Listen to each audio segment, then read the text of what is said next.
Mr. O'Connor. What is your real name? Malcolm X. Is that your legal name? As far as I'm concerned, it's my legal name.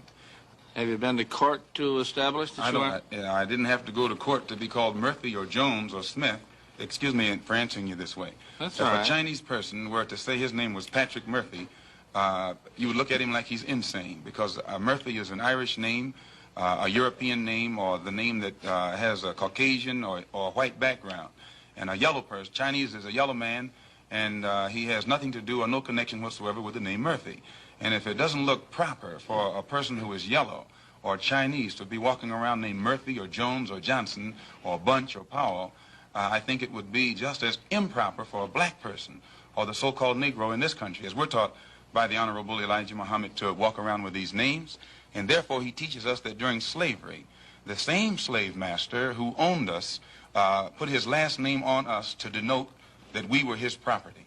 So that when you see a Negro today who's named Johnson, if you go back in his history, you'll find that he was once, his grandfather or one of his forefathers was owned by a white man who was named Johnson. If his name is Bunch, his grandfather was owned by a white man that was named Bunch. Would you mind telling me what your father's last name was? My father didn't know his last name. My father got his last name from his grandfather, and his grandfather got it from his grandfather, who got it from the slave master.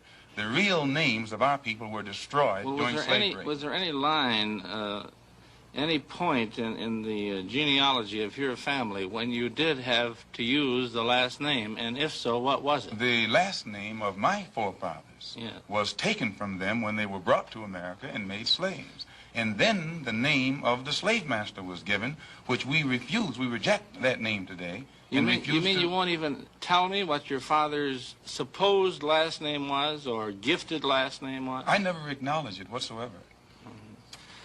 Let me ask you about the status of Elijah Muhammad. First of all, is he ill? I spoke to him today. He is in better health than he has been. He's suffering from asthmatic bronchitis. Is that why he didn't attend your rally on last Tuesday? The only reason that he didn't attend was his ill condition, and the weather here, especially on that particular day, was of such nature that it would have been almost insane for him to come. Well, now, did you hold that meeting last Tuesday because it coincided with the general election, the primary election? I think if you study the history of Mr. Muhammad's work and religious work in this country, we've had our convention on February the 26th every year for, I think, the past 33 years.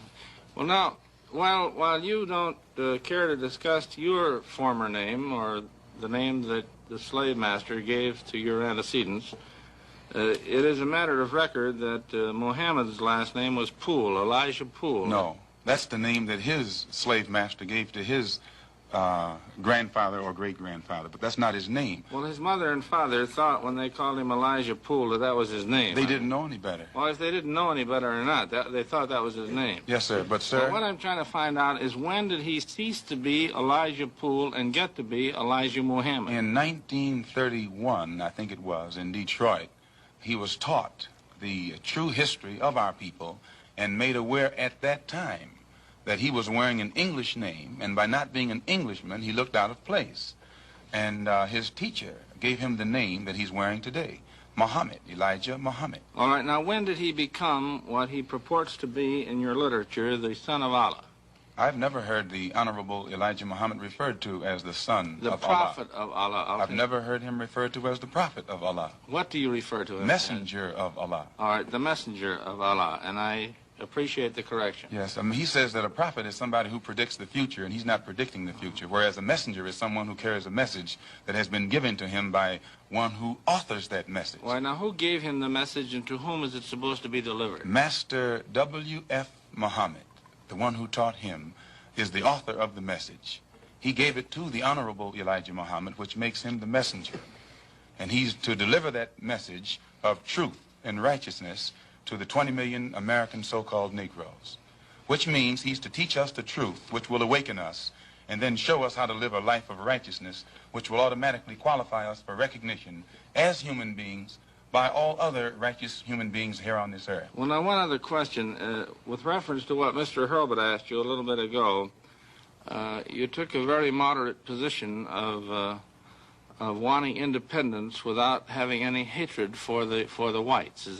Do I understand that correctly? Hatred is not involved in it whatsoever. Well, I recall in a recent plane crash, I mean 2 or 3 years ago, or less than that, a charter flight on Air France in which a group of people from Atlanta, Georgia, were, as they say in the business, as they took off from Orly Field. And you were quoted at that time as expressing great gratification that this tragedy had occurred.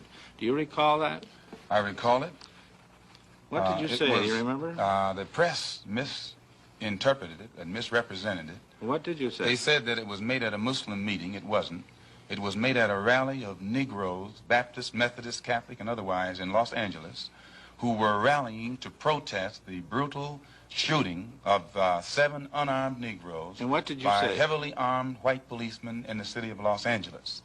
And because we are a people who have been taught by the Honorable Elijah Muhammad to never carry weapons of any kind, but to get on God's side and rely on God to fight our battles for us, at the time that these brothers were shot down so brutally, I pointed out at the funeral of the brother who died that God would step in and take a hand in giving us some form of justice for the brutal killing of our brother. And when the plane crashed in France, I pointed out to the crowd at this rally that this was an act of God showing his wrath or complete resentment over the brutal form of injustice that had been inflicted upon our poor unarmed brothers. Were you saying that, or do you believe that? At that time, Dr. Billy Graham was in a crusade in Chicago, and the press, your papers here in this city, quoted Billy Graham of also saying that that plane crash was an act of God.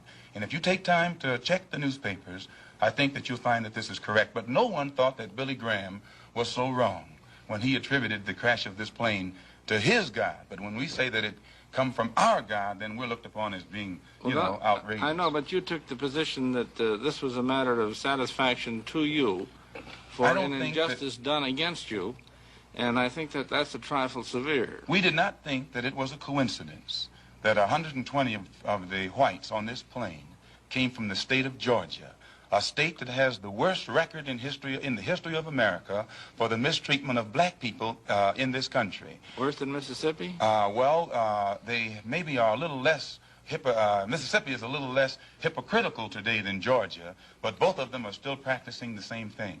Now the whites in Georgia bite Negroes with a smile, whereas they used to bite them with a growl. But they're still being bitten, and we don't think that it is any worse to be bitten with a smile than it is to be bitten with a growl.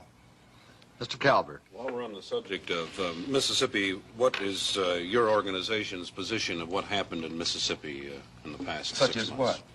Such as the James Meredith incident and the enrollment of him in the university. Well, the Honorable Elijah Muhammad wants justice for every one of the 20 million so-called Negroes. And to just take one Negro and stick him in college with the aid of 15,000 troops and at a cost of $6,000 is a disgrace. It's a waste of taxpayers' money. It's a farce. It's hypocrisy. Because if it's right for one Negro to be forced into that university, then every Negro in the state of Mississippi who is qualified has the same right to go to that university. And if the government is not ready and willing to enforce the right of every Negro in the state of Mississippi, then, in my opinion, sir, it's only hypocrisy to pretend that they are for justice by pushing one Negro in and blowing it up all over the world to make it look like they're solving the problem when millions of black people in that state are still going to segregated schools and getting an inferior education.